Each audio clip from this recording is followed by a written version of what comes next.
Bonjour Bitmans. Bonjour Julie Losilo. Merci d'avoir répondu à notre invitation. Aujourd'hui, nous serons plus international que national. Et par rapport au sujet, nous allons parler de cela. Alors, merci Thierry. Je vois là, il y a Bienvenue Litete et il y a également Thierry qui est à côté. Nous vous invitons dans cette émission comme analyste pour que vous puissiez développer certains sujets, une façon d'éclairer l'opinion publique. Mais soyez toujours bref parce que nous voyons déjà les minutes. Merci beaucoup. Merci Gilles. Alors, dans l'entrée du jeu, comment les auditeurs peuvent comprendre par le mot ou les termes communauté internationale? Merci Julie, merci de l'invitation que vous m'avez faite, qui m'honore toujours, qui honore l'organisation que je représente, le groupe Lotus. Par communauté internationale, on peut attendre dans deux sens. Il y a au sens large et au sens restreint.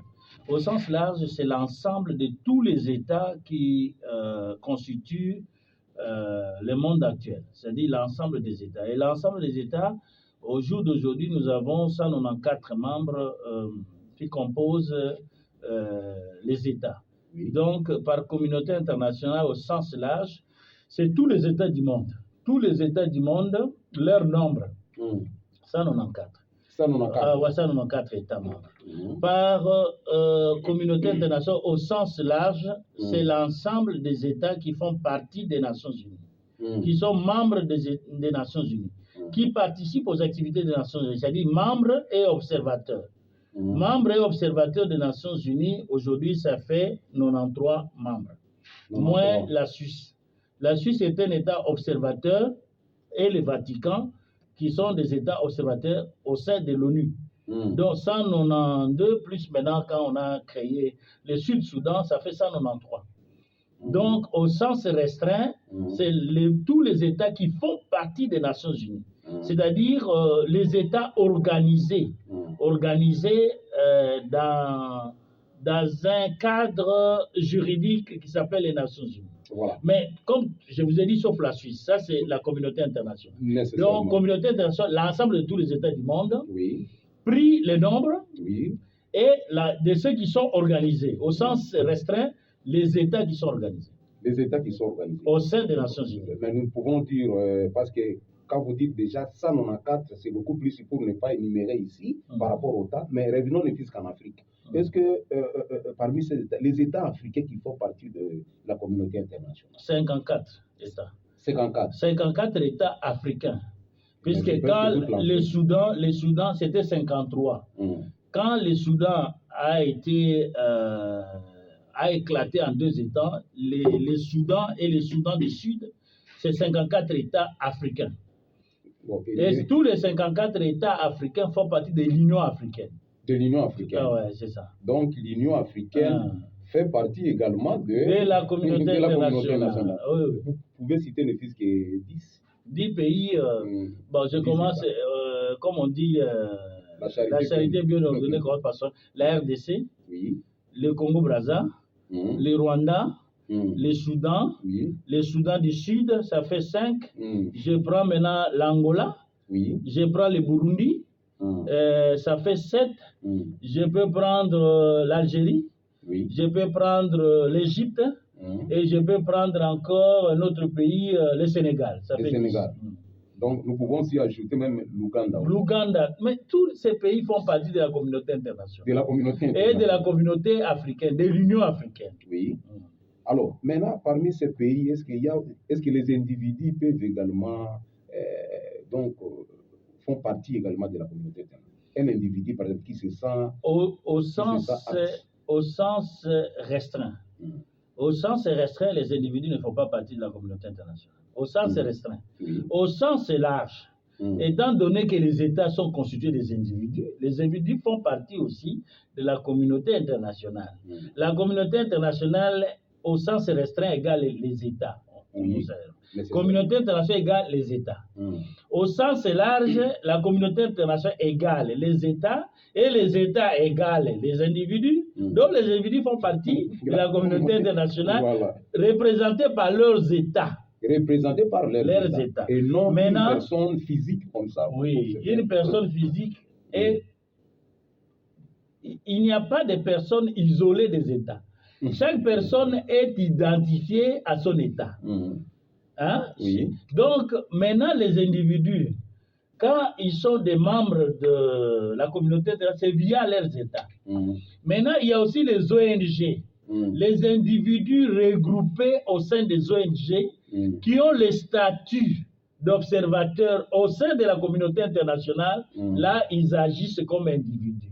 Donc, les individus isolés n'agissent pas au niveau de la communauté internationale. Mais les individus organisés en ONG qui ont le statut d'observateurs agissent au niveau de la communauté internationale. Tel que les ONG, j'ai dit, la FIDH, la Fédération internationale des ligues des droits de l'homme, dont le groupe Lotus fait partie. La FIDH a un statut d'observateur auprès du Conseil du Conseil social et économique des Nations Unies, au sein des conseils de sécurité. Nous agissons là, nous prenons la parole. Mais nous ne sommes pas des membres à part entière. Nous sommes des membres via les États. Mais nous donnons nos opinions en tant qu'individu. Un individu peut donner une opinion. Mais l'individu organisé au sein d'une ONG a plus de poids. Donc, il y a des ONG qui sont reconnues agissant au niveau de la communauté internationale via les ONG. Voilà, qui ont le statut d'observateur, c'est-à-dire qui participent à des travaux de la communauté internationale. À des travaux de la communauté internationale. Alors, les conditions pour se faire membre? Pour se faire membre à travers une ONG, vous adhérez d'abord à une ONG. Un individu n'a pas le statut d'observateur dans toutes les organisations internationales. Ce sont les ONG, qui est le regroupement des individus. Alors, ces individus-là, pour l'ONG, doivent avoir des critères. Il faut avoir une constitution légale. C'est-à-dire, au niveau d'abord du pays, vous vous constituez, vous avez vos statuts qui sont reconnus. Ensuite, vous partez au niveau international. Au niveau international, on va vous demander d'avoir les statuts et les règlements d'ordre intérieur au niveau des États. Ensuite, d'avoir une action qui va au-delà d'un État, comme la FIDH. La FIDH n'agit pas qu'en France. Nous avons notre statut, nous avons notre siège, qui est établi à Paris. Mais notre rayon d'action, deuxième critère, avoir un rayon d'action qui va au-delà d'un pays, d'agir sur plusieurs pays. Et la FIDH, je vous donne comme exemple, la FIDH, c'est une fédération d'ONG des droits de l'homme. Mais la FIDH agit en République démocratique du Congo via la FIDH, via la ZADO, via la Ligue des électeurs, puisque la FIDH a 3 organisations membres en RDC. La FIDH agit au Congo-Brazza, via notre organisation membre qui s'appelle l'OCDH au Congo-Brazza. Nous avons la FIDH au Rwanda, via ce qu'on appelle le Reprodor. Donc, deuxième critère, une organisation, pour avoir le statut d'observateur, vous devez travailler sur plusieurs pays du monde. Voilà. Troisième, voilà. Oui. Au lieu de prendre le troisième critère, vous prenez pour qu'un État soit membre. Un État, ici on ne parle pas d'individu encore, mais pour qu'un État soit membre de la communauté internationale. Pour qu'un État soit membre de la communauté internationale, il y a d'abord les critères traditionnels d'un État. Un, que vous ayez un territoire. Il n'y a pas d'État sans territoire. Chaque État du monde doit avoir un territoire bien délimité. Par exemple, la RDC, nous avons un territoire qui est estimé, qui est connu de 3 245 000 km². Tracé donc sur la carte du monde, vous avez votre territoire. Le territoire peut être même celui d'Opala, le territoire d'Opala, qui est, je ne sais pas, de 30 000 km² ou combien. Donc, il faut avoir un territoire. Deuxièmement, il faut avoir une population bien identifiée. On ne peut pas avoir un État qui n'a pas de sujets, qui n'a pas d'individus, comme vous dites, qui n'a pas de personnes. Un État doit avoir un territoire, doit avoir des personnes. Troisièmement, un État doit avoir un gouvernement bien établi. C'est-à-dire un gouvernement qui le représente, des dirigeants qui sont élus, qui les représentent. Donc, avoir un gouvernement. Gouvernement, là, c'est au sens large. C'est avoir des institutions qui les dirigent. Les dirigeants qui sont élus, mais il y a des pays là où, donc ces pays qui font, ou ces États qui font membres de la communauté internationale, mais les dirigeants ne sont pas élus. Par exemple? Si nous pouvons le dire, parce que là, c'est... Qui ne sont pas élus démocratiquement, peut-être. Oui, donc vous parlez de la démocratie. Mais qui ont leur façon de représentation. Nécessairement. Alors j'ai dit 3 critères. Voilà. Ça, c'est déjà pour que vous soyez un État. Maintenant, quand vous êtes un État, vous avez ces critères, les territoires, la population, le gouvernement. Oui. Maintenant, vous faites une demande d'adhésion à une organisation internationale. Si vous voulez être de l'Union africaine, vous demandez à adhérer à l'Union africaine. Oui. Et l'Union africaine va vérifier si vous êtes un État, avec tous ces éléments.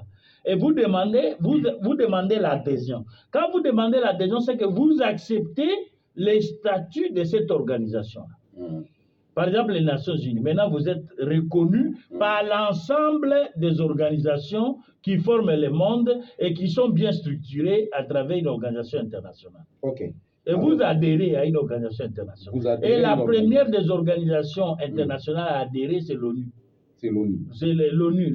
Vous voyez l'organisation des Nations Unies. Oui. Des nations qui sont unies. OK. Alors, mais lorsqu'un membre de la communauté internationale ou un État, c'est sans léser, mais il peut quitter. Il peut quitter la communauté. C'est comme une association. Sans condition. Sans condition, vous pouvez quitter. Ah bon? Vous pouvez quitter. Vous écrivez votre lettre. Vous avez adhéré. Vous pouvez aussi vous retirer. Je vous donne le cas d'un État qui n'est pas membre des Nations Unies jusqu'à aujourd'hui. C'est la Suisse. Oui. La Suisse a le statut d'observateur, non pas de membre à part entière. Elle participe à titre d'observateur, mais elle ne décide pas, elle ne participe pas au vote. La Suisse, c'est un exemple. Même si c'est l'unique pays, mais c'est resté un exemple. C'est que la Suisse n'est pas membre des Nations Unies à part entière. Elle a un statut d'observation. Mais voilà, donc c'est la Suisse. Statut d'observation, observer jusqu'à quand et comment vous observez pour avoir les informations. Vous savez, on disait même la Suisse est un pays neutre. Il n'est pas membre des Nations Unies. Mais là, le statut d'observateur. Mais c'est la liberté, on reconnaît.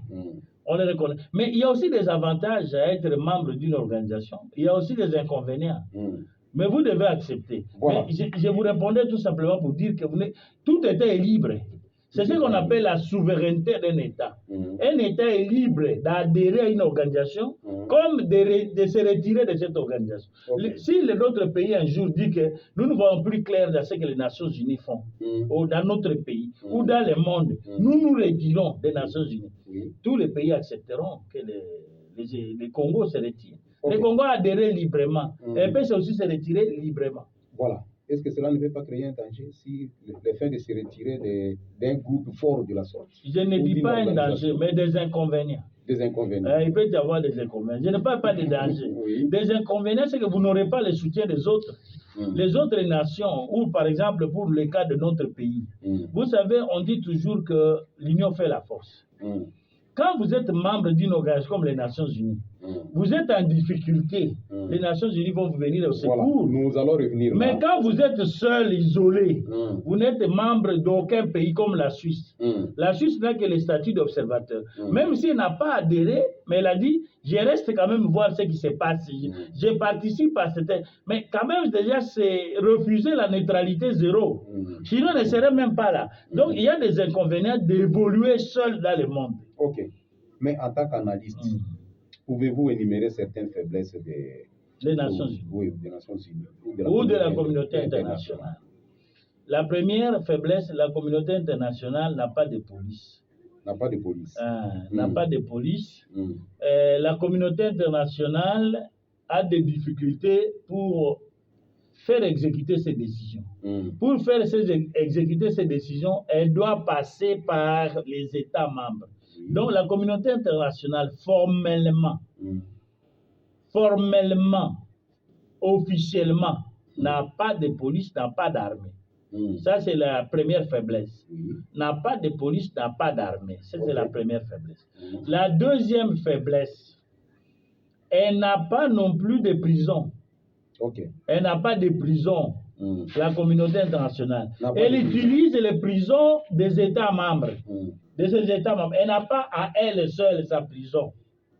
Mais elle utilise la prison de ses États membres. Troisièmement, la plupart de ces décisions ne sont pas trop contraignantes. Ce sont des décisions que les États doivent accepter librement. Elles peuvent aussi refuser. Un État peut aussi refuser. Voilà. Un État peut refuser la décision de la communauté internationale. Oui, c'est ça. Pour devenir qui encore? Non, c'est-à-dire tout simplement pour dire je suis seul. Je vous donne un exemple. La Cour pénale internationale, c'est une organisation internationale à laquelle les États-Unis ne sont pas membres. Les États-Unis ont refusé d'être membres de la Cour pénale internationale. Mais les États-Unis ont encouragé ce pays d'exister. Et elle n'est pas membre. C'est qu'elle n'est pas tenue de respecter les décisions de la Cour pénale internationale.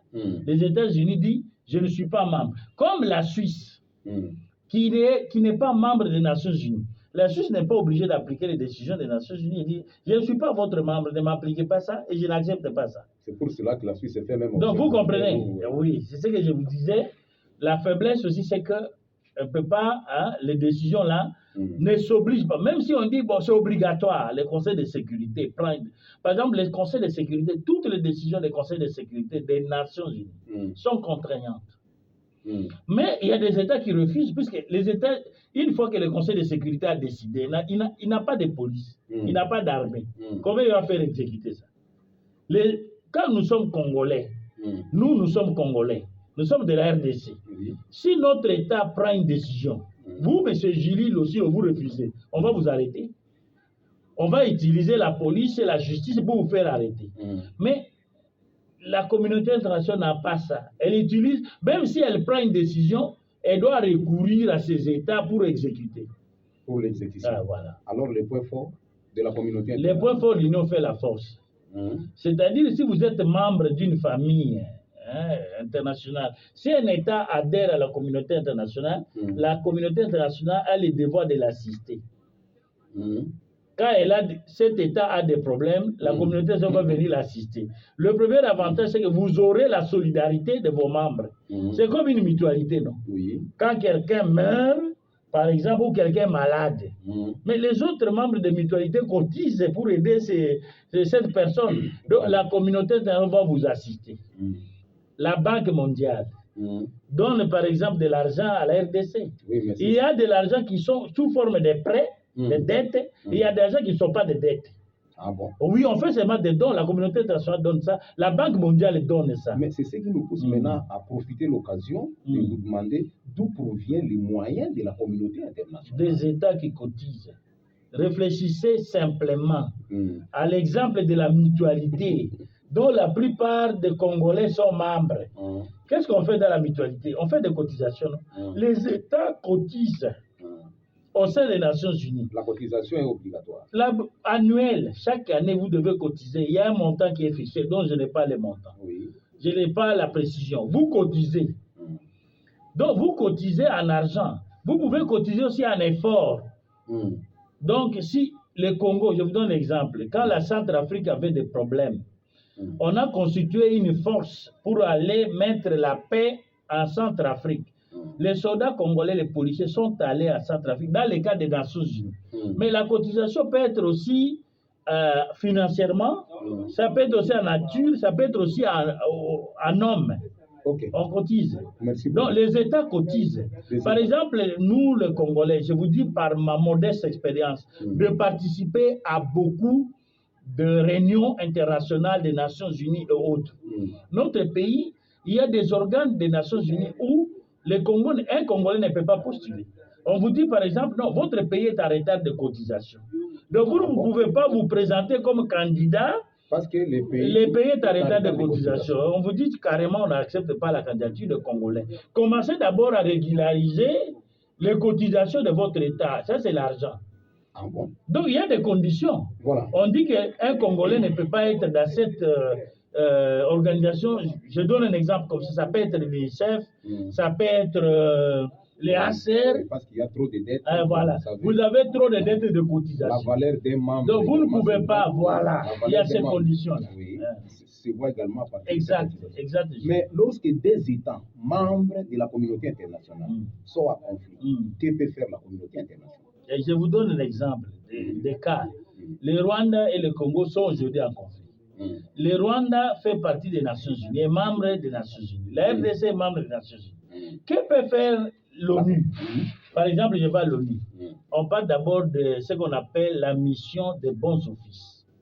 C'est-à-dire, on envoie un émissaire, un envoyé spécial de l'ONU ou un envoyé spécial de l'Union africaine pour faire les dialogues entre les deux États. Pour faciliter les dialogues, ces missions d'office. On met d'abord pour qu'ils puissent négocier. C'est lui qui facilite la négociation entre deux États.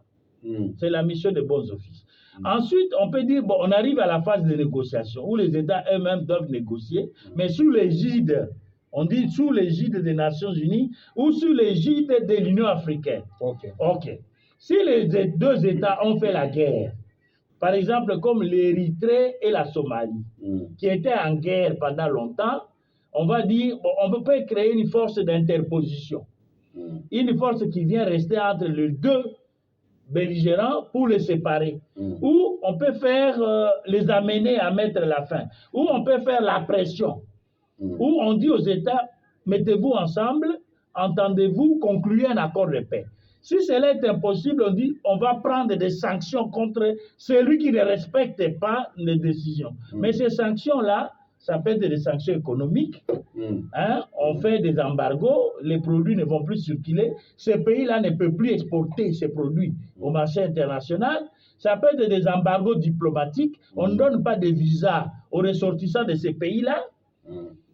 Par exemple, je vous donne les cas actuels, le Rwanda et la RDC. Mais les États-Unis ont commencé la pression sur le Rwanda. Le Rwanda qui est en coopération militaire avec les États-Unis. Les États-Unis, déjà le Sénat américain est en train de dire les États-Unis doivent revoir toute leur aide envers le Rwanda. Pourquoi? Puisque le Rwanda a envahi le Congo. Alors ça ne sert à rien d'aider. Donc ce sont des formes de sanctions qu'on appelle des sanctions aussi de coopération. Donc on dit on ne coopère plus avec ces pays. Nous, en RDC, nous avons connu ces sanctions en 1990 avec les problèmes de démocratie, avec les problèmes de massacre dit de Lubumbashi. Donc, le pays, la Belgique, qui s'est retirée du Congo, il n'y avait plus de coopération. La Belgique ne donnait plus d'argent, la Belgique n'envoyait plus de coopérants militaires, il n'y avait rien. Beaucoup de pays se sont retirés. Donc, ce sont des sanctions en termes de coopération. Voilà, des sanctions en termes de coopération, ce que vous le dites, Dismas, selon vous. Bon, parce que vous avez dit par rapport aux faiblesses de l'ONU ou de la communauté internationale, la communauté internationale n'a pas de prison. La communauté internationale n'a pas la police ni l'armée, mais elle sanctionne quand même. Les sanctions. Bon, les sanctions peuvent être, un État peut accepter ou encore refuter. L'État est libre d'accepter ou de refuser. Mais alors, comme je vous ai dit, la communauté nationale n'a pas de police, n'a pas d'armée pour imposer à l'État. Vous avez refusé, il faut faire. Mais qu'est-ce qui va arriver? Comme vous êtes membre, vous avez accepté de faire partie de cette famille-là, de cette mutualité-là. Pour vous donner un exemple terre à terre, de cette mutualité-là, pour nos auditeurs qui nous suivent. Mais quand vous dites que je n'accepte pas ce que la mutualité a dit, on ne va pas vous assister. Si vous avez faim et vous demandez aux autres États, j'ai faim, venez ici. Aux autres membres, on ne vous reconnaît pas. Puisque vous avez refusé d'appliquer notre mesure, notre sanction. On ne va pas vous assister. C'est-à-dire, si le pays est en difficulté, il n'aura plus la collaboration de d'autres pays. Voilà. Il n'aura plus la collaboration. Alors, pourquoi l'embargo? Alors, dans ces cas-là, les États qui sont forts, qui sont mieux organisés, vous voyez, les États comme le plus riches comme les États-Unis, les États comme la Chine, vous leur infligez une sanction économique, alors qu'ils ont beaucoup de moyens, ça n'aura pas d'impact. C'est ce qu'on dit, un État doit d'abord avoir les moyens propres, doit être fort économiquement, pour ne pas dépendre des autres. Mais les pays qui dépendent des autres, quand on vous donne une sanction, la sanction a plus d'effet, plus d'impact. Alors vous avez dit, Julie, l'embargo. L'embargo, c'est son forme de sanction.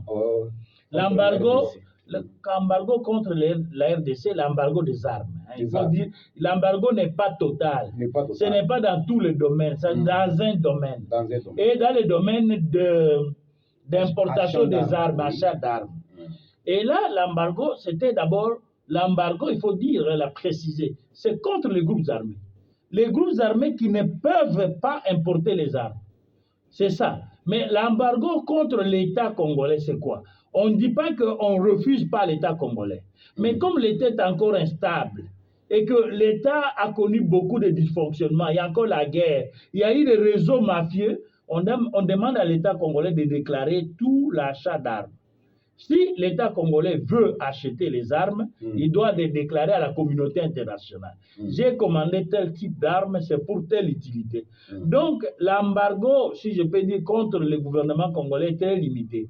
Ce n'est pas un embargo total sur les armes. C'est un embargo conditionné à des autorisations. Donc, le gouvernement congolais peut acheter les armes.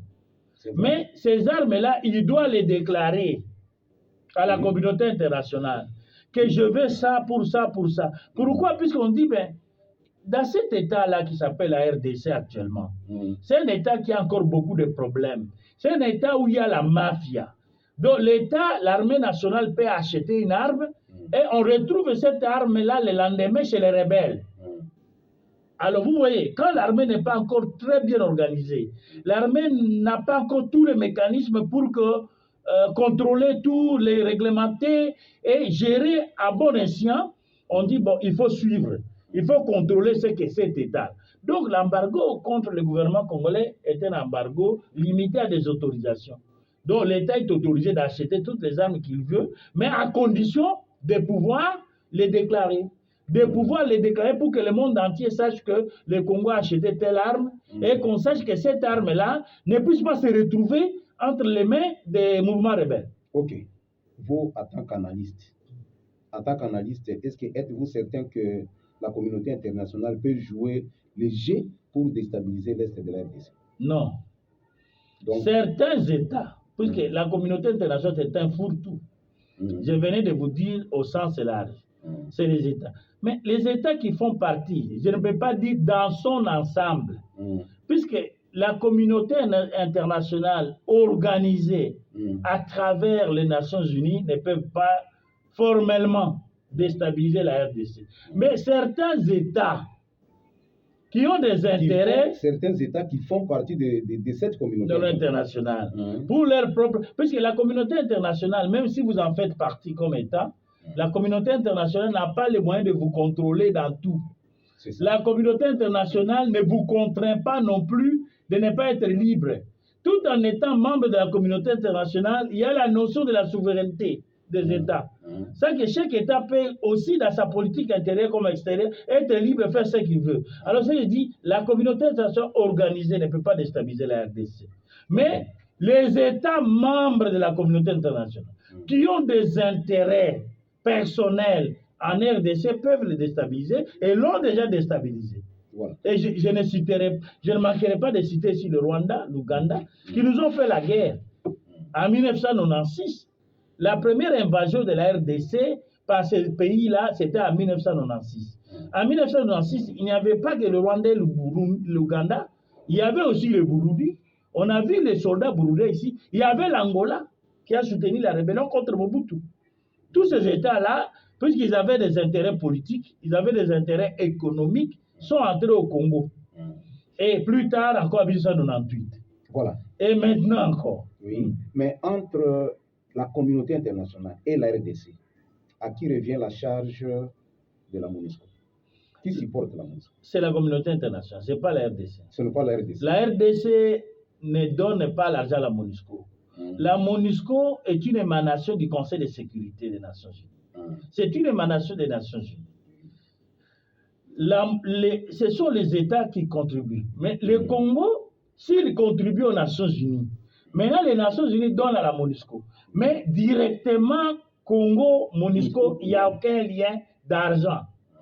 Il n'y a aucun lien d'argent. Le gouvernement congolais ne donne pas l'argent à la MONUSCO. Mais si le gouvernement congolais paye ses cotisations à l'ONU, maintenant l'ONU prend la cotisation de la RDC, plus la cotisation des autres, de tous les États, sort maintenant une partie, donne à la MONUSCO. À la MONUSCO. Voilà, alors, comment fonctionne. Alors les victimes qui mettent dans les fronts, les victimes, par exemple, je donne le cas des casques bleus. Les casques bleus sont de forces des Nations Unies, sont les membres des forces des Nations Unies. Si un casque bleu trouve la mort dans l'exercice de son travail, c'est les Nations Unies qui doivent d'abord les récompenser, ce n'est pas la RDC. Les Nations Unies, avec l'argent de cotisation là, des États, il va indemniser les victimes, les soldats là qui sont morts pour défendre la paix. Ce n'est pas la RDC. Ensuite, les États, leurs propres États. C'est-à-dire, je vous donne un exemple pour être clair. On nous a dit que 2 soldats indiens sont morts à Butembo dans les manifestations anti-MONUSCO. Un soldat marocain. Les Nations Unies doivent indemniser. Ce n'est pas la RDC. Ensuite, leur pays, leur propre pays, ce sont les soldats indiens. Avant d'être les soldats des Nations Unies. Donc, l'armée indienne doit aussi donner l'argent aux familles des victimes de l'armée indienne. Voilà. Et les Marocains, donc pas la RDC. Oui, voilà.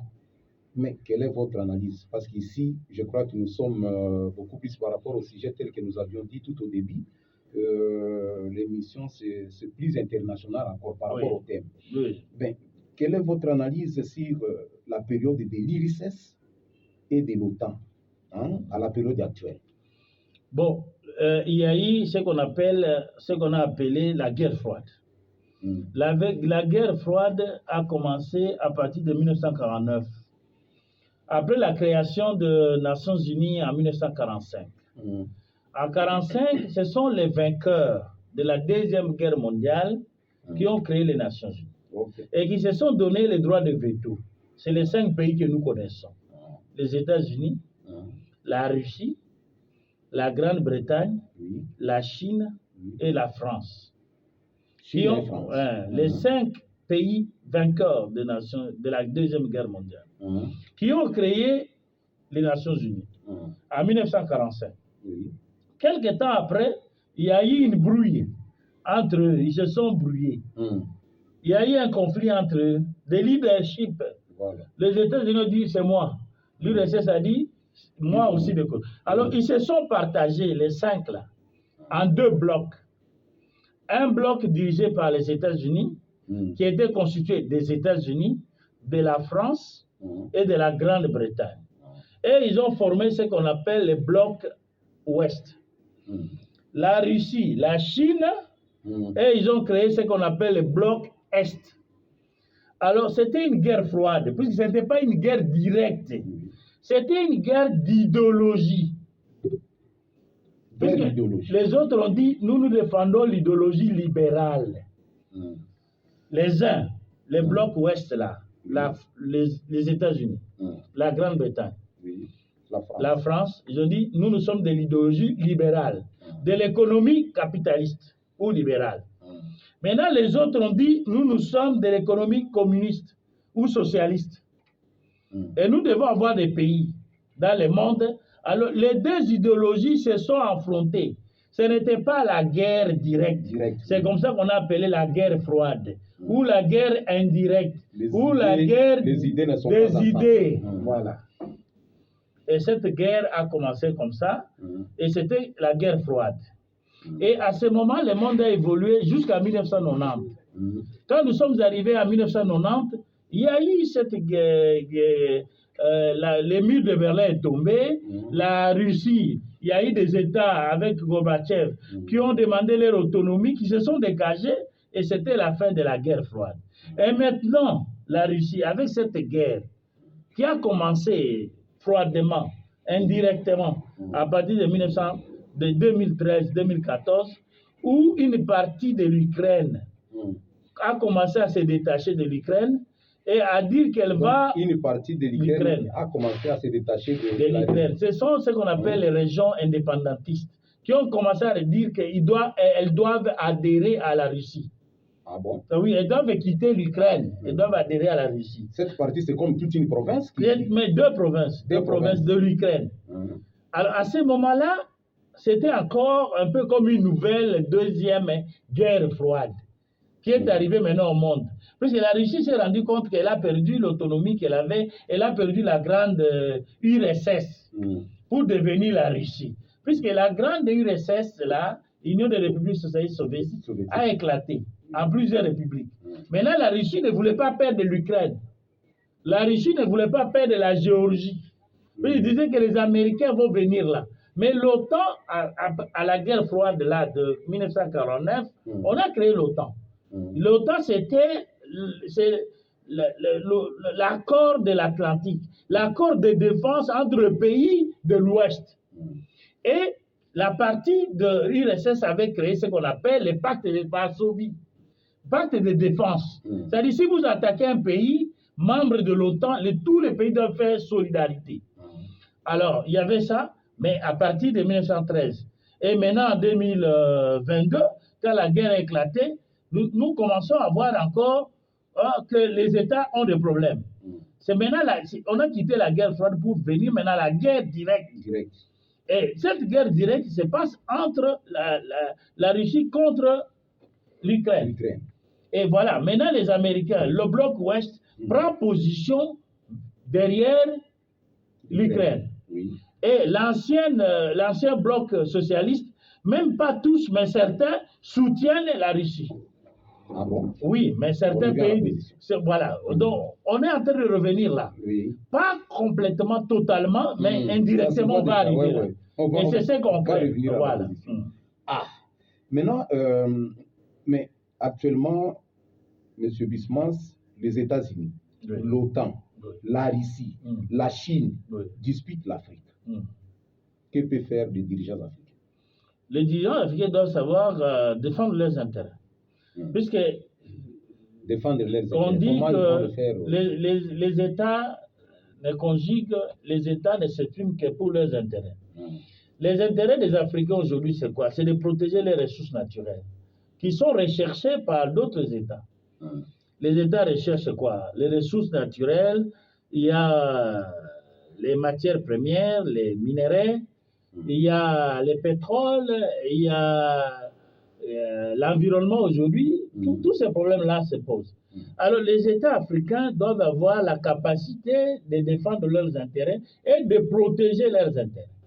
Défendre et protéger leurs intérêts. Pour qu'on ne vienne pas leur voler leurs richesses. J'ai dit en termes crus comme ça. Qu'on ne vienne pas voler leurs richesses. Alors, qu'est-ce qu'il leur faut? Il faut une bonne organisation, une armée forte, mais aussi l'intelligence de négocier. Puisque aujourd'hui, dans le monde... Quand vous dites qu'il y a une armée forte, pour que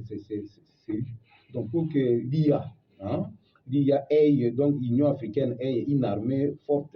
Les États membres de l'Union africaine. L'Union africaine n'a pas une armée, n'a pas une police, comme je vous ai dit. Oui, mais elle utilise les armées, les polices de leurs États. Ce que j'ai dit, les États africains doivent être forts, se faire respecter. Puisque la guerre actuelle que nous vivons, c'est la guerre économique. C'est la guerre des ressources naturelles. Y compris l'eau. L'eau fait partie des ressources naturelles. Il y a des pays qui sont dans la sécheresse, qui ont besoin de l'eau, qui peuvent prendre même l'eau du fleuve Congo pour les amener ailleurs. Ça, vous le savez. Il y a déjà un débat sur l'eau de la rivière Ubangi, qui doit être amenée jusqu'au Tchad. Puisqu'au Tchad, déjà, c'est frappé, menacé par le désert. Alors, maintenant, l'eau, les gens ont besoin de l'eau. Puisque l'eau fait reculer le désert. Ah bon? Un pays qui a beaucoup d'eau, c'est un pays riche. Donc, dans ce que je vous ai dit, la nouvelle forme de la guerre que nous vivons déjà en Afrique, c'est la guerre des ressources naturelles. Y compris les minéraux font partie des ressources naturelles. Y compris l'eau, y compris l'environnement, avoir la forêt. Nous qui avons ici en RDC une grande forêt, c'est une richesse. Puisque la forêt contribue à stabiliser le climat. Si vous avez de grandes forêts, vous échappez à la sécheresse. Les pays qui sont aujourd'hui ravagés, qui n'ont plus de forêts, sont aujourd'hui dans les difficultés d'avoir même l'eau. Puisqu'ils n'ont plus de pluie. Quand vous avez la forêt, vous avez la possibilité d'avoir des pluies. Pourquoi chez nous ici, il pleut tout le temps? Parce que nous avons les grandes forêts équatoriales qui nous permettent d'avoir la pluie. Alors, la pluie, c'est déjà la richesse, puisque la pluie permet d'alimenter, de sauvegarder les cultures. Quand on plante, la pluie aide à pousser, à pousser les cultures. Donc, il y a des pays qui n'ont pas les légumes comme nous. Avoir les pondous, les amarantes, les épinards, c'est déjà c'est la richesse. Alors, il faut avoir la capacité, pour protéger vos richesses, vous devez avoir une armée forte. Chaque pays africain. Parce que les autres, si les autres sont plus pauvres que vous, ils vont vous faire la guerre. Ils vont vous faire la guerre. Et par rapport à la démographie galopante. Oui, y compris la démographie. On sera toujours en guerre. Oui, mais je vous dis, même nous, quand nous serons, je vous dis, la guerre que nous subissons, c'est aussi une guerre économique. Il faut que les Congolais comprennent ça. Des pays qui n'ont pas assez de richesses veulent venir nous voler notre richesse. Alors, si nous n'avons pas une armée forte pour nous défendre, ils vont entrer des forces. Je vous donne un exemple que beaucoup de gens ne connaissent pas. Nous, on a enquêté, on a publié sur les Mbororo. Pourquoi les Mbororo sont venus? Les éleveurs nomades, qui sont d'origine de Centrafrique, de Tchad, sont venus dans notre pays pour chercher le pâturage de leur bétail. Puisque dans leur pays, il n'existe pas ce pâturage de bétail. Donc, le Congo est riche de pâturage, des herbes là, que les vaches mangent. Voilà. Ils sont venus. Mais ils sont venus comment? Ils sont venus avec des arbres, les Mbororo. Ils disent que nos bêtes doivent avoir le pâturage.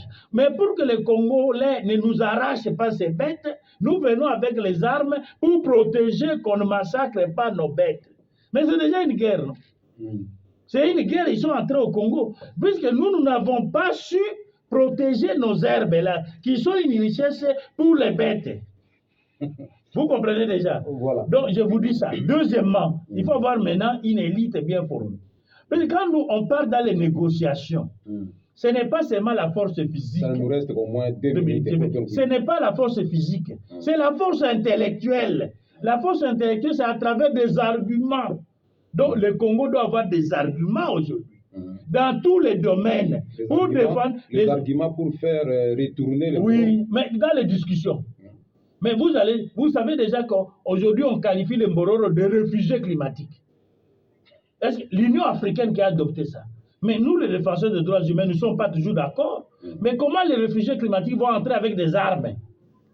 Et il est arrivé qu'ils tuent aussi les Congolais. Voilà. Alors, voilà. En une minute, je trouve que nous sommes... Donc, en une minute, mais quelle est votre analyse sur les élections du gouverneur et vice-gouverneur dans la province de la Tchop? Donc, la justice et la CENI vivent en controverse. Qu'est-ce que vous allez dire en une minute? Les blocages viennent des institutions internationales. Ce n'est pas le problème encore aujourd'hui des moyens congolais. La justice, le Conseil d'État siège à Kinshasa. C'est une institution nationale qui a pris une décision. On a des difficultés pour appliquer cette décision. La CENI a attaqué cette décision. Au niveau de la Cour constitutionnelle. La Cour constitutionnelle est aussi nationale. Donc aujourd'hui, le blocage, on a un blocage ici dans la province orientale. On a un blocage du processus électoral de la Tchop plutôt. On a un blocage aujourd'hui du processus électoral de l'élection, du processus électoral du gouverneur, vice-gouverneur de la Tchop par les institutions nationales, qui sont les conseils d'État. Les décisions des conseils d'État ne sont pas appliquées.